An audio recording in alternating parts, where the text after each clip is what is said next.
దేవుడైనటువంటి యెహోవా మంచివాడు కాబట్టి సకల జనములు కూడా మంచివారిగా చేయడానికి భూలోకానికి యేసుగా వచ్చి నేనే మార్గమును, నేనే సత్యమును, నేనే జీవమునై ఉన్నాను, నా ద్వారా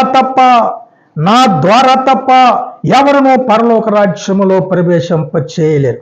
కనుక యేసు మంచి దేవుడు, యేసు గొర్రెలకు మంచి కాపరి, యేసు మాటలు మంచివి, యేసు నడవడి మంచిది.